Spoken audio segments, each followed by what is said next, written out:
Assalamualaikum warahmatullahi wabarakatuh. Alhamdulillah pada kesempatan kali ini kita bisa belajar lagi, yaitu belajar geografi. Di mana sebelumnya kita telah belajar banyak hal tentang geografi. Pada kesempatan kali ini kita akan belajar tentang prinsip geografi. Namun sebelum lanjut kepada belajar prinsip geografi, maka perlu kita tahu yaitu tentang apa arti dari prinsip.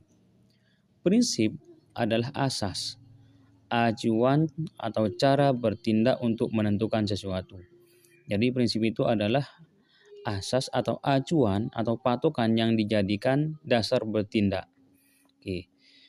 Di dalam prinsip geografi terdapat 4 prinsip.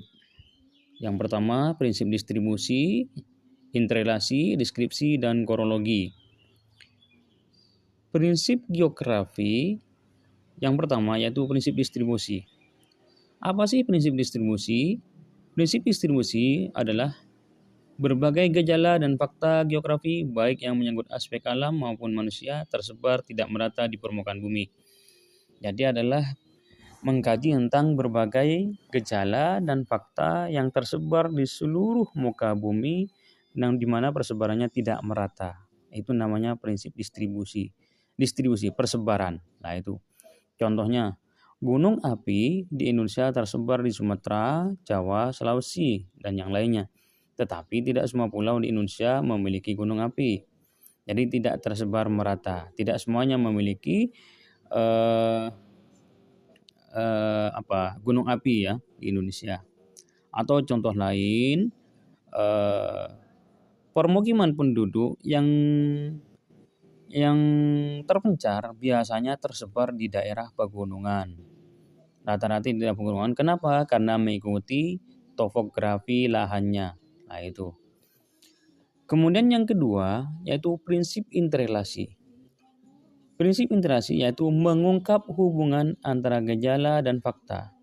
Peristiwa geografi yang satu dengan lainnya yang terdapat di suatu wilayah.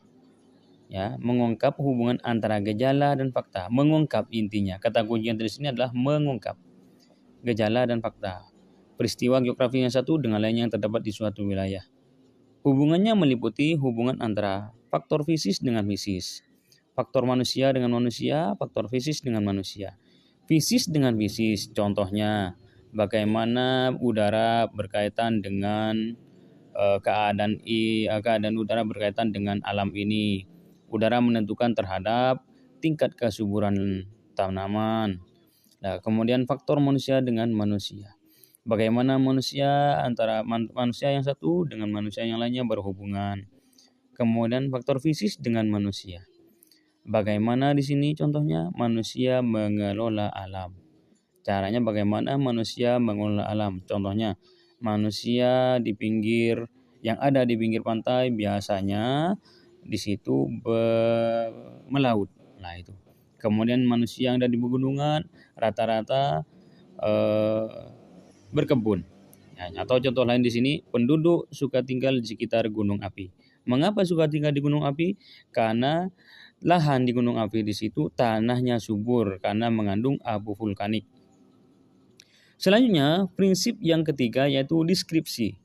Ini deskripsi artinya penggambaran, yaitu menjelaskan atau deskripsi terhadap sebab akibat dari interrelasi tersebut. Memberikan gambaran lebih jauh tentang gejala dan masalah yang kita pelajari. Intinya dalam prinsip-prinsip deskripsi ini yaitu kata kuncinya adalah gambaran, menggambarkan, menjabarkan. Nah itu, memberikan berita. Nah itu. Nah, prinsip deskripsi ini dapat dituangkan dalam bentuk kata-kata, peta, diagram, grafik, atau tabel. Gitu ya. Kata-kata, peta, diagram, grafik, atau tabel. Jadi gambaran di sini, digambarkan, dijabarkan, lah itu berupa berita. Itu namanya deskripsi. Kemudian yang keempat yaitu prinsip korologi. Ya, prinsip korologi ini adalah ilmu tentang wilayah-wilayah di permukaan bumi. Antara wilayah yang satu dengan wilayah lainnya terdapat persamaan dan perbedaan. Jadi korologi itu mengkaji perbedaan antara satu wilayah dengan wilayah yang lainnya. Nah, prinsip korologi ini menggunakan 3 prinsip atau meninjau tiga prinsip yang sebelumnya, yaitu sebaran, interrelasi, dan interaksi, gejala, dan interaksi gejala, fakta dan masalah geografi di dalam ruang. Jadi prinsip kronologi ini bisa dikatakan sebagai prinsip yang paling komprehensif, yang paling penting karena menggabungkan tiga prinsip yang di atas. Nah, di dalam mengkaji gejala di permukaan bumi ini, di dalam mengkaji perbedaan wilayah di permukaan bumi ini, maka prinsip kronologi ini menggunakan tiga prinsip yang di atas, menggabungkan. Nah, sehingga berita yang dijabarkan akan lebih akurat. Contoh, Pulau Jawa merupakan lumbung padi. Jadi ciri-cirinya adalah ciri wilayah dan tanaman padi. Lah itu. NTB terdapat peternakan kuda. Lah itu, NTB terdapat peternakan kuda. Berarti di NTB rata-rata itu masyarakatnya beternak kuda. Lah di situ. Karena di NTB itu adalah terdapat bioma padang rumput. Nah, itu bioma padang rumput.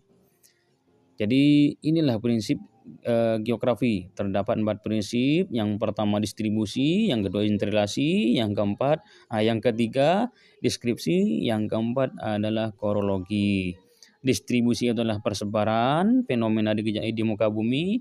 Interrelasi itulah hubungan timbal balik antara fisis dengan fisis atau alam dengan alam, manusia dengan manusia, dan manusia dengan alam. Hubungan timbal baliknya, bagaimana interaksinya. Yang ketiga adalah deskripsi, yaitu menggambarkan keadaan yang ada. Lah, menggambarkan contohnya banyak contoh di sini. Daerah pegunungan misalnya daerah pegunungan biasanya topografi alamnya itu kasar, miring, dan semacamnya. Dan biasanya penduduknya itu tempat tinggalnya terpencar, lah itu. Dan mayoritas pertaniannya adalah bahan pokok, lah itu, makanan pokok. Nah, itu prinsip deskripsi, menggambarkan. Dan gambar itu dapat dituangkan dalam bentuk kata-kata, peta, diagram, grafik, atau tabel. Kemudian prinsip kronologi yaitu menggabungkan tiga prinsip di atas sehingga dikatakan prinsip yang paling komprehensif atau paling penting karena menggabungkan. Sehingga ini kronologi ini dikatakan prinsip yang paling sakti.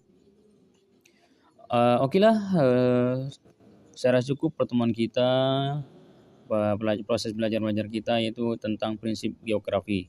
Semoga ada manfaatnya. Semoga ada tambahan wawasan, dan untuk menambah wawasan kalian bisa mencari sumber-sumber yang lainnya. Putar berulang-ulang video ini agar kalian bisa memahaminya. Oke, sukses untuk kalian semuanya. Akhirnya wassalamualaikum warahmatullahi wabarakatuh.